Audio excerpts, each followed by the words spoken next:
Cinema industry వైపు వెళ్ళాలనుకుంటున్నారా? మీకు మేమున్నాం. వెంటనే కాల్ చేయండి. నమస్తే, వెల్కమ్ టు సుమన్ టీవీ. ప్రస్తుతం మనతో పాటు ఉన్నారు public speaker, motivational speaker, family counsellor Rajani Ramma garu. నమస్తే మ్యామ్. నమస్తే నవీన. మ్యామ్, రీసెంట్గా చూసుకుంటే శ్రీ చైతన్య కాలేజ్లో, ఉమెన్స్ కాలేజ్లో ఆకస్మిక తనిఖీలు జరిగాయి. ఉమెన్ కమిషనర్ ఎవరైతే నేరేళ్ల శారద గారు ఉన్నారో చాలా ఫైర్ అయిపోయారు. అసలు ఇంకా వాళ్ళని ఎట్లా అంటే అట్లా అవి తీయండి తాళం ఎందుకు వేస్తున్నారు, అదెందుకు అలా ఉంది, ఇక్కడ ఎవరున్నారు, ప్రిన్సిపల్ ఎక్కడున్నాడు, పిలవండి, ఫోన్ చేయండి, రప్పించండి, మాట్లాడాలి అనేసి ఫైర్ అయిపోయారు. అంటే మీరు కూడా ఫాలో అవుతూనే ఉన్నారు. అక్కడ ఉన్నటువంటి ఆ క్యాంపస్లో ఉన్నటువంటి ఆ యొక్క ఏమంటారు నీట్నెస్ లేదు, మెయింటెనెన్స్ లేదు, రెస్ట్ రూమ్స్ కానీ అవన్నీ కూడా అన్నిటి విషయంలో ఫైర్ అయ్యారు. ఆవిడ దీన్ని ఎలా చూస్తారంటారు? అసలు ఇది ఇవాళది కాదండి, ఇది చాలా సంవత్సరాల నుంచే ఉంది. ఇప్పుడు మా పిల్లలు కూడా నారాయణ శ్రీ చైతన్యలో చదివిన పిల్లలే, సఫర్ అయిన వాళ్ళే. అయితే అప్పుడు మనకి ఇంత ఇన్ఫర్మేషన్ లేదు. అంటే ఒక ప్రైవేట్ కాలేజెస్ అంటే మంచి డిసిప్లిన్, బాగా చదివిస్తారు అనేది ఒకటి ఉంటుంది కాబట్టి అందరూ జాయిన్ చేశారు. వాళ్ళ రీజన్స్ ప్రకారం జాయిన్ చేసుకున్నారు. ఇప్పుడు ఏంటంటే ఒక కాలేజ్ అంటే నారాయణ శ్రీ చైతన్య అంటే ఇప్పుడు మనం ఈ పేర్లను దాచిపెట్టాల్సిన అవసరం కూడా లేదు. బయటకి వాళ్ళే బయటకు వచ్చేసారు. వాళ్ళు చేసినటువంటి దురాగతాలు ఏమేమైతే ఉన్నాయో, ఘోరాలు, అవి వాళ్ళు చేయబట్టే కదా. ఇప్పుడు ఏదైనా స్మెల్ వచ్చిందంటే అది రూమ్లో ఉండదు, బయటకు వస్తుంది. ఆ స్మెల్ బయటకు వచ్చాక ఎవరికైనా తెలుసా అక్కడ ఏదో స్మెల్ వస్తుంది. అది వాళ్ళే చేసుకున్నారు. ఇది వాళ్ళది కాదు. పిల్లల్ని చిత్రహింసలు పెడతారండి. చిత్రహింసలు అంటే ఇప్పుడు చదవకపోతే ఎందుకు చదవలేదు, దీనికి చదవాల్సిన టెక్నిక్స్ చెప్పాలి, మందలించాలి, కొంచెం గట్టిగా వార్నింగ్ ఇవ్వాలి. కానీ 15-16 సంవత్సరాలు ఉన్న పిల్లల్ని కొట్టడం ఏంటండి? నేను ఇది వెనకటి సంగతి చెప్తున్నాను. కొట్టడం, పనిష్మెంట్స్ ఇవ్వడం వాళ్ళకి మానసికంగా ఎంత కృంగదీస్తారంటే, అసలు వాళ్ళు ఆత్మహత్యలు ఎందుకు జరిగినాయి? ఊరికే జరిగాయా? మానసికంగా వాళ్ళని ఎంత అవమానిస్తారంటే, ఎంత కృంగదీస్తారంటే, ఆ పిల్లలు 16 సంవత్సరాలు వచ్చిన పిల్లలు గోడను ఏడుస్తుంటారు. పేరెంట్స్ ఎప్పుడు వస్తారా వాళ్ళకి చెప్పాలి, చెబితే మళ్ళీ వాళ్ళ టీచర్లు ఏం చేస్తారన్న భయం. ఎందుకు మా అబ్బాయి కూడా చెప్పేవాడు కాదు, తను కూడా ఎన్నో భరించాడు. అసలు ఈ పిల్లలందరూ ఎవరండి? గాలి కొట్టుకొచ్చిన వాళ్ళ? ఒక అమ్మ నాన్న కని పవిత్రంగా కానీ వాళ్ళు మంచి వృద్ధిలోకి రావాలని ఒక పవిత్రమైనటువంటి విద్యాసంస్థలను నమ్ముకొని ఆ దేవాలయంలాగా భావించి వాళ్ళని తల్లిదండ్రులుగా భావించి వాళ్ళ ఆ గురువుల చేతిలో పెడితే ఇలాగండి చేసేది పిల్లల్ని. ఇప్పుడు ఆడపిల్లల సంగతి చూసుకోండి, వాళ్ళు ఘోరమైన పరిస్థితులు ఉన్నారు. నేను చూశాను ఆ రూమ్స్ అన్నీ కూడా, ఈ వాడని వస్తువులన్నీ పడేసే గోడౌన్స్ ఉంటాయి చూసారా, ఆ గోడౌన్స్ అన్నా కాస్త విశాలంగా ఉంటాయి. సో గోడౌన్స్కి కూడా హోల్స్ పెట్టి గాలి రావడానికి, కాస్త అంత వెలుతురు రావడానికి పెడతారు ప్రొవిజన్. వీళ్ళకి అది కూడా లేదు. ఒక డెన్స్, ఒక సెల్లులు ఉంటాయి కదా, అంటే ఒక ఖైదీల్ని పనిష్మెంట్ ఇవ్వటం కోసం ఒక గదిలో కుక్కుతారు కదా, అట్లా బంధించి, ఎందుకు 2 రోజులు తిండి లేకుండా వాళ్ళకి ఒక చోట బంధించారంట, బయటికి రానివ్వకుండా. అంటే మనుషులు అనుకుంటున్నారా, లేకపోతే బొమ్మలా, జంతువులా ఏంటి? జంతువులైనా బంధిస్తే ఊరుకో, వాటిల్లో వాటి తొక్కేసుకుని అరుస్తాయి. మరి వీళ్ళు మనుషుల్ని మీరు ఎలా చూస్తున్నారు? అదే గుడ్డలు మూటలు కట్టినట్టు, మూటలు కట్టి మూల పారేసినట్టు ఆ పిల్లలందరినీ ఒక దాంట్లో పడేసి డోర్స్ లాక్ చేయడం ఏంటి? అంటే మీరు చేస్తున్న తప్పులు బయటకు వస్తాయేమో అని బయటకు రానియకుండా మూసేస్తారు. ఇప్పుడు ఈ ఉమెన్ రైట్స్ కమిషనర్ ఎవరైతే నేరేళ్ల శారద గారు, ఆవిడ వెళ్తే గేట్ ఓపెన్ చేయలేదండి. ఆవిడైతే ఫస్ట్ క్వశ్చన్ అదే వేశారు, నేను 10 నిమిషాల నుంచున్నాను ఇక్కడ, నన్ను చూసి ఎందుకు గేట్లు మూశారు? అక్కడ అబద్ధాలు. అక్కడే అసలు ఆవిడకి వచ్చేసింది బాగా కోపము. అసలు అక్కడే క్లియర్ అయిపోయింది ఆవిడకి, ఇంకా లోపలికి వెళ్ళి చూడక్కర్లా. ఏవైతే కంప్లైంట్స్ ఆవిడకి వచ్చాయో ఆ కంప్లైంట్స్ అన్నీ అక్కడే ఆవిడకి క్లియర్ అయిపోయి ఉంటాయి. ఇంకా లోపలికి వెళ్ళాల్సిన అవసరం లేదు. కానీ సాక్ష్యాలు కావాలి కాబట్టి ఆవిడ వెళ్ళారు. ఈచ్ ఎవరీ రూమ్ చూశారు. భయంకరమైన పరిస్థితి. అక్కడ ఇలా ఒక హాల్లో మంచాలు వేశారు, ఎక్కడ పెడితే అక్కడ మూటలు పుస్తకాలు, గుడ్డలు. మీరు నమ్మరు, ఆ బెడ్ నిండా పుస్తకాలు, తినే ప్లేట్లు, చెమ్మచ్చులు, బౌల్స్ ఉంటాయి, ఆ బౌల్స్ అక్కడే, బెడ్షీట్స్ అక్కడే, వాళ్ళ బట్టలు. అంటే వాళ్ళు చదువుకోవాలంటే అక్కడే కూర్చొని చదువుతారు ఆ మంచం మీద, తినాలంటే ఆ మంచం మీదే తింటారు, పడుకోవాలంటే అవన్నీ పక్కకు జరిపి కాళ్ళు ముడుచుకుని అక్కడే పడుకుంటారు. అంటే పర్మనెంట్గా మంచం మీద కొన్ని వస్తువులు ఉన్నాయి ఆ బెడ్స్ మీద. అంటే అందరి పరిస్థితి అదే. ఇంకా వాళ్ళ సూట్ కేసులు, సామాన్లు ఏవేవో ఉంటాయి కదా, బాక్సులు, అవన్నీ కూడా దారిలో ఎక్కడ పడితే అక్కడ పెట్టారు. ఇటు బాత్రూము, రెస్ట్ రూమ్ అయితే చెప్పాల్సిన అవసరం, ఇటో బాత్రూమ్, మధ్యలో వాష్ బేసిన్, ఆ కిందంతా లీక్ అవుతుంది. ఆ మూల మీదనే బ్రష్లు, టూత్ పేస్ట్లు అన్నీ పెట్టుకున్నారు. అది తీసి మళ్ళీ నోట్లో ఎలా పెట్టుకుంటారండి? అక్కడ ఆ వాటర్ అంతా లీక్ అవుతుంది, వాష్ బేసిన్ వాటర్. అదేదో చిన్న గుడ్డ వేసారు అక్కడ, అదంతా పీల్చేసి రొచ్చురొచ్చుగా ఉంది. అక్కడ ఆవిడ నిలబడలేపారు, వాసన. శానిటరీ నాప్కిన్స్ అట నెలకొకసారి తీస్తారంట. నెలకొకసారి తీయడం ఏంటి? అది ఎంత బ్యాక్టీరియా ఉంటుంది ఆ రూమ్లో, ఎంత క్రిములు ఉంటాయి, ఎంత ఇన్ఫెక్షన్స్ వస్తాయి. ఆ అమ్మాయిలకి ఆరోగ్యం బాగోపోతే కూడా ఏదో వైద్యం చేయిచ్చేస్తారంట. ఒకసారి తిన్న ఫుడ్కో దేనికో 21 వామిటింగ్స్ అయినాయంట గంటలో. మళ్ళీ తుడిచే గుడ్డ ఏదో అన్నంలో పడిపోయిందంట, అది తీసేసి అన్నం వడ్డించారంట. అదేంటి అన్నం పెడతారని ఒక పిల్ల అడిగితే అది ఏమవుతుంది తిను అంటదట వార్డెన్. ఒక ఆడది లేడీ అయ్యుండి, అసలు ఈ లేడీ వార్డెన్స్ వల్లనే ఈ హాస్టల్స్లో చాలా నేరాలు జరుగుతున్నాయండి. వీళ్ళు సహకరిస్తారు. ఇప్పుడు మనకు బయట ఇవి ఉంటాయి కదా బీసీ హాస్టల్స్ అలాంటివి, అక్కడ కూడా వార్డెన్స్ వల్లనే ఆ పిల్లలు రేపులకి గురవుతున్నారు. వాళ్ళ ద్వారానే ఏంటంటే 4 డబ్బులు దొరికితే ఎవరైనా వస్తాము అని అన్నప్పుడు వీళ్ళు అలా కూడా చేయొచ్చు. లేకపోతే పెద్దవాళ్ళు అనుకో చూసి చూడనట్టు ఊరుకుంటున్నారు. మరి అందుకే కదా చిన్న అమ్మాయిలకి రేపులకు గురవుతున్నారు అలాంటి హాస్టల్స్లో, ఇలాంటి వార్డెన్స్ ఉండబట్టే. అయితే మేడం మీరు చెప్పినట్టుగా మరి పేరెంట్స్ కూడా ఇలాగే ఉన్నారు కదా, 1 1 1 2 2 2 3 3 3 అని కొన్ని వస్తున్నాయి మనకి, అందులోనే వేస్తున్నారు పేరెంట్స్ పిల్లల్ని కూడా. మరి ఇన్ని తెలుస్తున్నా కూడా పేరెంట్స్ మాత్రం వాటికే ఇంట్రెస్ట్ చూపిస్తున్నారంటే దీన్ని ఎలా చూడొచ్చు అంటారు? ఈ నారాయణ చైతన్య అదే మనకి వచ్చింది కదా న్యూస్, ఇదంతా రాజకీయాల ఇన్వాల్వ్మెంట్ అనమాట. ఏంటంటే వాళ్ళకి ఉంటాయి, అవి మనం గట్టిగా మాట్లాడుకోవద్దు, ఉంటాయి. కాబట్టి ఈ విద్యా సంస్థలు ఆ రాజకీయ నాయకుల యొక్క సానుభూతితో, అండతో, టైఅప్ తోటి నడుస్తూ ఉంటాయి. లేకపోతే ఆ రెండేనండి, మన 2 తెలుగు రాష్ట్రాల్లో కలిపి ఆ రెండేనా? ఒకప్పుడు కొన్ని ఉండేవి, ఇప్పుడు అవి ఎక్కడా కనిపించడం లేదు. మనకు చిన్నప్పుడు ఏదన్నా ఒక ప్రైవేట్ స్కూల్లో వేయాలంటే ఉండేవి, నికేతన్స్ అని చెప్పి ఉండేవి. ఏదన్నా ఒక పలానా నికేతన్, రవీంద్ర నికేతన్, లేకపోతే ఇంకో నికేతన్, అలా ట్యుటోరియల్స్ ఉండేవి. అలాంటి వాటిల్లో జాయిన్ చేసేవారు పిల్లల్ని. మంచి ఎడ్యుకేషన్ ఇస్తారు, మంచి ట్రైనింగ్ ఇస్తారు, పిల్లలు బాగా చదువుకుంటారు, వాళ్ళకి ట్యూషన్స్ చెప్తారు అని చెప్పి. ఇప్పుడు అవి పోయి వీళ్ళు వచ్చిన తర్వాత అవన్నీ అణగదొక్కబడిపోయాయి. అటువంటి ట్యుటోరియల్స్ ఎక్కడ లేవు, ఉన్నా పైకి రావట్లేదు. ఎందుకంటే ఈ రెండే వాళ్ళ అండాదండలతోటి నడుస్తున్నాయి కాబట్టి ఈ రెండే పేరు వచ్చాయి. ప్రతి ఒక్కళ్ళు కూడా అంటే స్టార్టింగ్లో ఇవి వచ్చినప్పుడు ప్రతి ఒక్కళ్ళకి కూడా ఇదే అనిపించింది, అది చాలా మంచివట. ఎక్స్పెన్సివ్, ఎప్పటికప్పుడే అది ఖరీదు గల చదివే, లక్షలు కట్టి వెళ్తున్నారు. ఇప్పుడు ఎడ్యుకేషన్ యొక్క ఇంపార్టెన్స్ తెలుసుకున్న ప్రతి ఒక్కళ్ళు, కూలీనాలి చేసుకునే వాళ్ళు కూడా లక్షలు కూడబెట్టి వాళ్ళకి కడుతున్నారు. మాలాగా వాళ్ళు అవ్వద్దు, మంచి చదువులు అవ్వాలి, మంచి పేరు తెచ్చుకుని మంచి ర్యాంక్స్ సంపాదించి మంచి పొజిషన్లో ఉండాలని ప్రతి ఒక్కళ్ళు కోరుకుని ఎంత తినటానికి ఉన్నా లేకపోయినా కష్టపడి సంపాదించిన డబ్బు అంతా వీళ్ళ మీదే పెట్టేసినప్పుడు వాళ్ళ స్థితిగతులు ఎలా ఉంటాయి? ఇంటి దగ్గర వాళ్ళు పాపం ఎంత కష్టపడితే ఇంత డబ్బు కడతారు అంటే, వాళ్ళ చెమటని మీరు రక్తంగా మార్చి మీకు డబ్బు రూపంలో కట్టినప్పుడు మీరు ఏం చేస్తున్నారు? వార్డెన్ అడుగుతుందంట, నువ్వు స్లమ్ ఏరియా నుంచి వచ్చిందని నీకు ఎంత ఇది కావాలా, నీకు ఎంత లగ్జరీ కావాలా, నువ్వు ఉండలేవా? ఇంకొక అమ్మాయినేమో పురుగు వస్తే ఏముంది తీసేసి తిను, దోమలు పండి మేడం అంటే ఏమవుతుంది తిను, అదేమని అడిగితే నేను తినలేదు. మంచి మాట చెప్పారు శారదా గారు, ఈమెకి అన్ని దోమలేసి అన్నం తీసుకొచ్చి పెట్టండి, నా ముందు తినాలి ఇప్పుడు ఈవిడ. మరి అది చేయించితే బాగుండేది, పబ్లిక్కి కూడా తెలిసేది, సిగ్గొచ్చేది. ఇంకొక వార్డెన్ అయితే అసలు తలుపు చెక్క ఉంటుంది కదా, ఆ తలుపు చెక్కలాగా నుంచుని అంటే నీ ఇష్టం వచ్చింది నువ్వు చేసుకో, అమ్మ నేను ఇది చేస్తాను, నేను రిపోర్ట్ ఇస్తాను, కంప్లైంట్ ఇస్తానంటే అంటే ఏంటి? నీ ఇష్టం వచ్చినట్టు నువ్వు చేసుకో. ఆవిడకి ఇంకెక్కడ జాబ్ చేయడానికి కూడా వీలు లేదని చెప్పి ఆవిడ రాసి కూడా ఇస్తానని చెప్పారు. అయినా వాళ్ళకి అటువంటిది ఏం భయాలు లేవు. అంటే ఏంటంటే వాళ్ళకేం అండదండలు ఉన్నాయా వెనక నుంచి, తర్వాత వెళ్ళి బతిలాడుకుందాంలే, లేకపోతే మా పైన వాళ్ళు చూసుకుంటారులే, నాకేంటి, ఏదన్నా అలాంటివి ఏమైనా ఉండొచ్చు. ఇట్లా ఆడపిల్లలకి ఇంకా రాత్రిపూట చూడండి, నేను చెప్తున్నాను డైరెక్ట్గానే చెప్తున్నాను నేను, ఇది ఈ రోగం అంటు రోగం అంటాను నేను. ఇప్పుడు కులాలు అనేవి ఎలా పుట్టాయండి?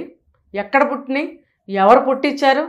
అది తెలిసిన వాడు ఎవ్వడో కూడా కులం గురించి మాట్లాడు. ఇప్పుడు ఏనాడో చెప్పారు, ఎవరి శరీరం కోసినా రక్తమే వస్తుంది, ఎవడికి ఆకలి వేసినా ఆకలే అది, ఎవడికి దెబ్బ తగిలినా నెప్పే వస్తుంది ఇంకోటి రాదు, కోస్తే రక్తమే వస్తుంది ఇంకోటి రాదు అని ఎన్నో సంవత్సరాల నుంచి మనం పుట్టిన దగ్గర నుంచి వింటున్న డైలాగులు ఇవి. ఇంకా కూడా ఈ కులాల రోగాలు పోలేదు. అమెరికా వెళ్తున్నారు, మరి లండన్ వెళ్తున్నారు, అక్కడ కూడా గ్రూపులు చేస్తున్నారు, ఏ కులానికి ఆ కులం గ్రూపు. అలాంటప్పుడు మీ ఊళ్ళోనే ఉండండి, మీ ఊళ్ళోనే ఉండి మీ కుల రాజకీయాలు చేసుకోండి, ఎవరొద్దన్నారు? ఇంకా అలాంటి వాళ్ళు ఏం చెప్తారంటే ప్రతి వాళ్ళు అమెరికా వెళ్ళేవాళ్ళే, ప్రతి వాళ్ళు డాక్టర్ చదివేవాళ్ళే, ప్రతి వాళ్ళు అంటే నువ్వే చదవాలా, నువ్వే వెళ్ళాలా అమెరికా, నీ ఒక్కళ్ళకేనా అమెరికా అంటే? అమెరికా అసలు నీదా? అమెరికా అంటే ఏంటి? ఒక దేశం అది.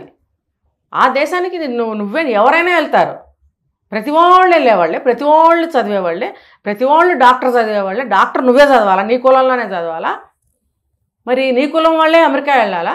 వెళ్ళి ఏం చేస్తున్నారు? మరి మంచివాడిని చూసుకుని పెళ్లి చేసుకుంటున్నారుగా, మరి అప్పుడు వాళ్ళు మీ కులం కాదుగా, అక్కడ లేదా మరి మీకు? ఈ హాస్టల్స్లో కానీ అమెరికాలో కానీ ఎక్కడ చూడండి అసలు కులాలు పోవాలి పోవాలి పోవాలని అంటే అసలు అప్పట్లో అంత లేదని చెప్పుకోవాలి, ఇప్పుడు ఎక్కువైపోయినాయి. ఎందుకు ఎక్కువైనాయి నేను ఇప్పుడు ఈ ముఖంగా నేను ప్రశ్నిస్తున్నా. ఏ కారణంతో ఎక్కువైనాయి? ఎవరు పెంచి పోషిస్తున్నారు? అసలు ఇదంతా కాదు, దేనికి అవసరం చెప్పండి? మనుషులు కొట్టుకు చచ్చిపోవడానిక? ఇప్పుడు ఈ హాస్టల్లో పిల్లలు ఇక్కడ కూడా విషయాలన్నీ బయటికి సరిగ్గా రాలేదు. నాకు ఇంతకుముందే తెలుసు, చాలా రోజుల క్రితమే, కొన్ని సంవత్సరాల క్రితమే నాకు తెలుసు. ఇలా జూనియర్ కాలేజెస్లు కానీ డిగ్రీ కాలేజెస్ కానీ అది రెసిడెన్షియల్ స్కూల్స్ అవనివ్వండి, కాలేజెస్ అవనివ్వండి, డే స్కాలర్ కాలేజెస్ అవనివ్వండి, గ్రూప్స్ కాలేజెస్లో మేమిది దానివల్ల ఏంటి అంటే పిల్లలకి మీరు ఎంత నూరు పోస్తే ఆ కాలేజెస్లో కూడా వాళ్ళు అవే మాటలు మాట్లాడతారు, వాళ్ళు కూడా గ్రూపులు తయారు చేస్తున్నారు. మీరు పెద్దవాళ్ళు మీ ఊళ్ళల్లో కానీ మీ గల్లీల్లో కానీ మీ ఎక్కడన్నా మీరు గ్రూపులు చేసుకోండి. పిల్లలకి కూడా అంటించారుగా, పిల్లలకి అంటించినప్పుడు వాళ్ళు ఇంకో పిల్లలకి తెలియని పిల్లలకి అంటిస్తున్నారుగా. మరి వాళ్ళ మధ్యన అంతరాలు, భేదాలు, ఇన్ఫీరియారిటీ కాంప్లెక్స్లు ఎన్ని వచ్చేస్తున్నాయి. అణగదొక్కటం కాదు అంటే చూపులతోటి మాటలతోటి భయపెడతారట, గ్రూపిజమ్స్ చేసి ఈ రకంగా మాటల ద్వారా చిత్రవధ. అంటే ఇప్పుడు కాలేజీలో ఒక వార్డెన్స్ కానీ లేకపోతే టీచర్స్ కానీ మాటలతో చిత్రహింస చేస్తే చదువుతారంట, వాళ్ళు చెప్పే రీజన్ చెప్తున్నారు. అలా అంటే సిగ్గుపడి భయపడి చదువుతారంట. మరి ఆత్మహత్యలు చేసుకోరా? చేసుకోలేదా? చేసుకోవటం లేదా? నువ్వు ఆ రకంగా మాట్లాడితే ఆత్మహత్యలు చేసుకోరా? ఏం మాట్లాడుతున్నారు? ఇలా ఇన్సల్ట్ చేస్తే, మానసికంగా చిత్రవధ చేస్తే సిగ్గుపడి బాగా చదువుతున్నారా, ఆత్మహత్యలు చేసుకుంటున్నారా? మీ కాలేజీకి మంచి పేరు వస్తుందా, చెడ్డ పేరు వస్తుందా? ఒక వారం ఒంట్లో బాగోకపోతే ఒక వారం ఇక్కడ ఉండగలుగుతున్నారు, మళ్ళీ బాగోకపోతే ఇంటికి వెళ్ళిపోతున్నారంట. అంటే ఫ్రీక్వెంట్గా వాళ్ళు సిక్ అవుతున్నారు. అంటే మీరు ఫ్రీక్వెంట్గా సిక్ అవుతున్న వాతావరణం మీ కాలేజీలో ఉంది, మరి మానసికంగా చిత్రహింసలు పెడుతున్నారు. పిల్లలు ఈ కులాలతోటి గ్రూపిజమ్స్. చదువుకోవడానికి వెళ్ళారా, ఇంకో దానికి వెళ్ళారా? వాళ్ళకి చదువు చెప్తామని మీరు తీసుకున్నారా? ఇవన్నీ ఎంకరేజ్ చేస్తామని తీసుకున్నారా? పిల్లలు వెళ్ళంగానే చదువుకోవాలనుకుంటారా? వీటిని ఎలా ఎదుర్కోవాలని ఆలోచిస్తారా? మీరు విద్యా సంస్థల్లో చదువు చెప్పే గురువులు మీకు ఇవన్నీ తెలీదా? కేవలం బుక్లో ఉన్నది చెప్పేసి వెళ్ళిపోతారా? ఆడపిల్లలు అర్ధరాత్రి ముసుగులు వేసుకొచ్చి కొట్టడం ఏంటండి? దీని వెనక ఇదే రీజను. ఇప్పుడు ఒకవేళ ఆ అమ్మాయి ఏదన్నా ఇద్దరి మధ్యన ఒక వాదన వచ్చినప్పుడు నీకెందుకు అని అంటారు ఎవరైనా, లేకపోతే నా ఇష్టం అంటారు. అది పూర్తిగా ఆవిడకి పర్సనల్. అమ్మాయికి నీకెందుకు అంటే నా విషయం నీకు అనవసరం, అది నా పర్సనల్. లేకపోతే నేను నీకు ఏదో చిన్నవి ఉంటాయి, నేను నీకు చెప్పాల్సిన అవసరం లేదు, నీకెందుకు, ఇలాంటి మాటలే వస్తాయి. వాటికి కూడా వీళ్ళు కక్షలు పెట్టేసుకుని ఆ గ్రూప్ వచ్చేసి వీళ్ళని అటాక్ చేయడం. ఏంటే అన్నావంట, ఏం చూసుకుని నీకు ఎంత గర్వము, ఎంత బలుపు. ఈ మాటలు పిల్లల్లో కూడా చాలా ఎక్కువగా ఉంటున్నాయి. చాలా ముదురులు ఉంటున్నారు హాస్టల్ అమ్మాయిలు. ముసుగులు, దుప్పట్లు, బెడ్షీట్స్ ముసుగేసుకొచ్చి బాగా కొడతారంట. అంటే ఎవరు కొట్టారో తెలియదు అనమాట. అంటే సినిమాలు నేర్పుతున్నాయా లేకపోతే మీరు సినిమాలకు నేర్పుతున్నారా? కొట్టేసి పారిపోతే ఆ పిల్లకి ఏం తెలుసు? కళ్ళు తెరిచేటప్పటికి ఎవరు ఉండరు అక్కడ. ఇంకా నేను విన్నాను ఏదో చిన్న కత్తులు తీసుకొచ్చారంట. అంత ఘోరం అండి. కత్తులు ఏంటండి? ఎక్కడే వాళ్ళకి. మరి ఎవరు ఎంకరేజ్ చేస్తున్నారు? ఇలా చేస్తే ఇలా చెయ్యి అని చెప్పి వాళ్ళ పేరెంట్స్ వచ్చినప్పుడు అందించి వెళ్తున్నారా? ఎక్కడి నుంచి వచ్చినాయి? స్కూల్ వాళ్ళైతే కత్తులు ఇవ్వరు కదా, అంత ఘోరానికి ఇంకా దిగజారని అనుకోలేము మనం. కత్తులు ఎక్కడి నుంచి వస్తారు? అయితే వీళ్ళే వెళ్ళినప్పుడు దొంగచాటుగా పేరెంట్స్కి తెలియకుండా తెస్తారా? ఆడపిల్ల హాస్టల్కి వెళ్తుంది అంటే పేరెంట్స్ అన్నీ సర్దిపెట్టి పంపిస్తారు కదా, అప్పుడు చూడరా బాక్స్లో ఏమున్నాయని చూడరా? అంటే వార్డెన్స్ కూడా సపోర్ట్ ఉంటున్నారంటారా మేడం? వార్డెన్స్ కూడా వీళ్ళకి ఇలాంటి కొట్టండి కత్తులు తీసుకురండి అని వాళ్ళు చెప్తారని నేను అనుకోను. ఇవి ఈ పిల్లలన్నా వీళ్ళకై వీళ్ళు తల్లిదండ్రులు చెప్పకుండా రహస్యంగా కొనుక్కొని పెట్టి తీసుకొచ్చే అంత, ఒక ఆడపిల్ల కత్తి కొనుక్కుంది లేకపోతే చాకు కొనుక్కుంది అంటే ఆ షాపోడన్నా ఎందుకు ఇస్తాడు? ఇంకా అంత ఏం దిగజారలేదు మన దేశం కానీ మన రాష్ట్రం కానీ. ఈ తల్లిదండ్రులు సలహా ఇచ్చి నీకెందుకు ఇది పెట్టుకెళ్ళు బెదిరించుదాన్ని అని తల్లిదండ్రులే పెట్టించుంటారని నేను అనుకుంటున్నా. జూనియర్ కాలేజ్ అంటే 16-17 సంవత్సరాల పిల్లలు, ఇంకా టీనేజ్ పిల్లలు, లోకం పూర్తిగా తెలియని పిల్లలు, వాళ్ళు కత్తి కొనుక్కొని తెచ్చుకుంటారండి? ఇప్పుడు ఏ విషయం చూసినా సరే ఇంటి నుంచే స్టార్ట్ అవుతుంది, పేరెంట్స్ నుంచే స్టార్ట్ అవుతుంది. నువ్వు నీ పిల్లలకి చదువు చెప్పుకోలేక, నీ పిల్లల భారం నువ్వు భరించలేక నువ్వు వాళ్ళని హాస్టల్లో పడేస్తావు. వాళ్ళకి ఏదైనా సమస్య వచ్చిందంటే ఇదిగో ఇలాంటి సలహాలు. ఇంకా ఇలాంటి స్కూళ్ళల్లో చదివించే కంటే గవర్నమెంట్ స్కూల్స్లో చదివించడం చాలా ఉత్తమం. ఎందుకు చదవరండి? చదివే వాళ్ళు ఎక్కడన్నా చదువుతారు, చదవని వాళ్ళు ఎక్కడన్నా చదవరు. చూడండి, నువ్వు లండన్లో చదివించి వాడు ఫెయిల్ అయ్యే వస్తున్నాడు, వాడు చదివేవాడు ఎక్కడున్నా సరే కలెక్టర్ అవట్లేదా? కానీ తెలిసినా కూడా తల్లిదండ్రులకు అర్థం కావట్లేదు కదా మేడం. రెండు విషయాలు అందులో వేస్తే బాగా చదివిస్తారు, తన్నో తిట్టో అవమానం చేసో చదివిస్తారు, చదువు సర్టిఫికెట్ అయితే వచ్చేస్తుంది. రెండోది మాకు బరువు బాధ్యత ఉండదు, వారానికో 10 రోజులకో వెళ్ళి ఒకసారి చూసి అన్నీ ఇచ్చేసి వచ్చి అమ్మాయి బరువు వదిలిపోయింది, మన ఇద్దరం యాష్ చేయొచ్చు, హాయిగా మనం వెళ్ళి ఎంజాయ్ చేయొచ్చు. మన ట్రిప్పులని, చుట్టాలని, దావతులని, పెళ్ళిళ్ళు వీళ్ళన్నీ ఎంజాయ్ చేయాలి. పిల్లలు అడ్డం అంటే మరి మీరు పెట్టలేదా మీ పిల్లల్ని అంటే నాది మజబూరి. ఎందుకు మజబూరి అని అంటే ఉంటుంది, పిల్లలు ఒక్కొక్కళ్ళు క్లవర్స్ కాకపోవచ్చు, లేకపోతే ఇంట్లో తల్లి చదువుకోలేంది కాకపోవచ్చు, లేకపోతే మాట వినకపోవచ్చు, ఇంకోటి కారణాల వల్ల పెట్టచ్చు. అందులోనే ఎందుకు పెట్టారంటే నేను ఇందాక చెప్పాను, అప్పట్లో 2 ఉన్నాయి. ఇప్పుడు ఒక 7-8 ఏళ్ల క్రితం అవే కదా ఉన్నాయి. ఇవి గత 20-25 ఏళ్ళ నుంచి ఇవే రాజ్యం వెళ్తున్నప్పుడు మనకు అప్పట్లో అంత నాలెడ్జ్ లేదు. నలుగురితో నారాయణలాగా అప్పుడు కూడా ఎంత ఘోరాలు, మరీ ఇంత ఘోరాలు లేవు, ఇప్పుడు మరీ ఎక్కువైపోయినాయి. అప్పుడు కూడా ఉన్నాయి. మా అబ్బాయిని కూడా చాలా మానసికంగా హింస పెట్టారు. అంటే మేడం ఓవరాల్గా ఇలా అప్పుడప్పుడు ఆకస్మికంగా తనిఖీలు చేయడం అనేది ఎలా చూడొచ్చు అంటారు? కరెక్టే అంటారు? ఇట్లా సడన్ గా వెళ్ళాలి ఇన్ఫర్మేషన్ లేకుండా. తనిఖీ ఎప్పుడు చేస్తారు? ఆవిడకి ఒక కంప్లైంట్ వచ్చింది, ఆవిడకి శారదా గారికి కంప్లైంట్స్ వచ్చాయి చాలా. ఇంకా కూడా ఆవిడ నా నెంబర్ తీసుకోండి, ఎనీ టైం 24 hours నాకు కాల్ చేయండి, డైరెక్ట్ నా పర్సనల్ నెంబర్ ఇస్తున్నానని చెప్పారు. ఇప్పుడు ఇంకా చెప్తారు ఆవిడకి. అంటే ఒక్కళ్ళు చెప్తే చాలు కదా, ఆధారం తీసుకుంటారు. కొంతమంది పేరెంట్స్ కూడా చెప్పుండొచ్చు, అందరు పేరెంట్స్ అని నేను అనటం లేదు, ఇందాక కూడా నేను చెప్పింది అందరికీ రాదు. ఎవరైతే ఆ కత్తి తీసుకొచ్చి దుప్పటి మూసుకేసుకొచ్చి కొట్టిందో బెదిరించిందో వాళ్ళ పేరెంట్స్ని మాత్రమే నేను అంటున్నాను. ఆ పిల్లకి కత్తి ఎక్కడిది మీకు తెలీదా? అది వాళ్ళు నిర్ణయించుకోమని చెప్పండి. అయితే మిగతా వాళ్ళందరూ అందులోకి రానప్పుడు వాళ్ళు భయంతోనే ఉంటారు పాపం. అయ్యో ఏంటి జరుగుతుంది అని కంగారు పడతారు. వాళ్ళ పిల్లలు సిక్ అయినప్పుడు ఇంటికి తీసుకెళ్ళలేరు, ఇక్కడ వదిలిపెట్టలేరు. రోగంతో ఉన్న పిల్లని ఇంటికి తీసుకెళ్ళి రెస్ట్ ఇద్దామా అంటే ఇక్కడ పాఠాలు పోతాయి. ప్రతి వారం, ఒక వారం ఇక్కడ, ఒక వారం ఇంట్లో, ఒక వారం ఇక్కడ, ఒక వారం ఇంట్లో. అలాంటి కంప్లైంట్స్ చేయరా అండి? ఎవరో కొంచెం ధైర్యం ఉన్నాళ్ళు ఒకళ్ళిద్దరు వచ్చి చెప్పినా చాలు. అలా కంప్లైంట్స్ మేడంకి వచ్చాయి. ఆవిడ సడన్గా వచ్చి చెక్ చేశారు, చాలా మంచి పని చేశారు. చాలా ఆనందకరమైన విషయం అన్నమాట ఇది. ఇప్పటికైనా సరే వాళ్ళు విద్యాసంస్థలని మంచిగా రన్ చేయాలి, పిల్లల్ని మంచి విద్యావంతులుగా తయారు చేయాలి అని అనుకున్నట్టయితే ఆ సిస్టమ్స్ అన్నీ మార్చి పారేయాలి. అది గొడ్లని ఒక మేకల్ని కట్టేస్తారు కదా, అలా ఉన్నాయి వాళ్ళ రూమ్స్. ఏది తీసుకోండి అలాగే ఉంది, ఏది తీసుకోండి. వెంటిలేషన్ లేదు అని అంటే వార్డెన్ ఏం చెప్తుందో తెలుసా? ఏసీలు ఉన్నాయి కదండి, ఏసీలు ఉన్నాయంటే ఏసీలు 24 గంటలు పెట్టుకుని మూసుకుని కూర్చోరారు కదా తలుపులు. ఫ్యాన్ కావద్దా? ఫ్యాన్గా ఇప్పుడు ఏసీ పడనోళ్ళు ఉంటారు, సైనస్లు ఉంటాయి, ఒక్కొక్కరు పెయిన్ వచ్చేస్తుంది, జలుబు వచ్చేస్తుంది, తలనొప్పి, జ్వరాలు వస్తాయి, 24 గంటలు పెట్టుకోలేరు. ఫ్యాన్ కావాలనిపిస్తుంది, కాసేపు తలుపు తీసుకోవాలనిపిస్తుంది. అట్లా లేకుండా జైల్లో పడేసినట్టు లోపల తలుపులు వేసేసి రాత్రి 11 దాటాక ఏసీ కాసేపు ఆన్ చేస్తారంట. నెరళ శారదా మేడం గారు చెప్పారు. 11 గంటలకి ఏసీ ఆన్ చేసి కొంచెం నిద్ర పడుతుంది కదా ఆఫ్ చేసేస్తారంట. 1 గంట 2 గంటల్లో నిద్రలో ఉంటారు, వాళ్ళకి తెలియదని. అప్పుడు ఫ్యాన్ లేదుగా, ఫ్యాన్ లేదు అన్నదానికి సమాధానం ఏంటి మరి? నువ్వు ఏసీ ఆపేసావు, ఫ్యాన్ అన్న ఉండాలి కదా. వాళ్ళు పగలల్లో కష్టపడి చదువుకునే పిల్లలు, ఆడపిల్లలు, శరీరంలో ఎన్నో బాధలు ఉంటాయి వాళ్ళకి. కొంచెం చల్లటి గాలి తగలాలి కదా సేద తీరాలంటే శరీరానికి. నువ్వు ఫ్యాన్ పెట్టకపోగా ఏసీని కూడా అలా చేస్తావా? మరి నువ్వు కట్టించుకుంటున్న 2.5 లక్షలు దేనికి దేనికి కట్టించుకుంటున్నావు? పుస్తకాలు వాళ్ళే కొనుక్కోవాలి, కొన్ని అన్ని అరేంజ్మెంట్స్ వాళ్ళే చేసుకోవాలి, ఇంటి దగ్గర నుంచి కావాల్సిన మందులు మాకులు అన్నీ వాళ్ళే తెచ్చుకోవాలి, మరీ బాగోపోతే ఇంటికి తీసుకెళ్ళాలి. మరి 2.5 లక్షలు మీకు దేనికి? ఏదో పేరు ఊరు లేని హాస్పిటల్కి తీసుకెళ్తారంట, తీసుకెళ్ళి ఏదో మందులు ఇప్పించి తీసుకొస్తారంట. అలా ఎందుకు? మీదేమో బ్రాండ్ స్కూలు, పిల్లల్నేమో ఏ హాస్పిటల్కి పడితే అక్కడికి తీసుకెళ్ళి వైద్యం ఇప్పిస్తారా మీరు? ఏమైనా సరే పిల్లలందరూ ఆరోగ్యాలు పాడైనాయట. అక్కడ ఒక్క పిల్ల కూడా అక్కడ బాగుందని చెప్పలేదని చెప్తున్నారు. తనిఖీలో తెలిసింది విషయాలు, చాలా సీరియస్ కూడా అయ్యారు ఆవిడ. ఇలాంటి స్కూల్స్ ఎన్నైతే ఉన్నాయో అన్ని సీజ్ చేసి పడేయాలండి. పేరెంట్స్ కూడా 10వ తరగతి వరకు వీలైనంత వరకు గవర్నమెంట్ స్కూల్స్లో చదివించుకోండి. నేను కూడా 10వ క్లాస్ వరకు గవర్నమెంట్ స్కూల్లోనే చదివాను.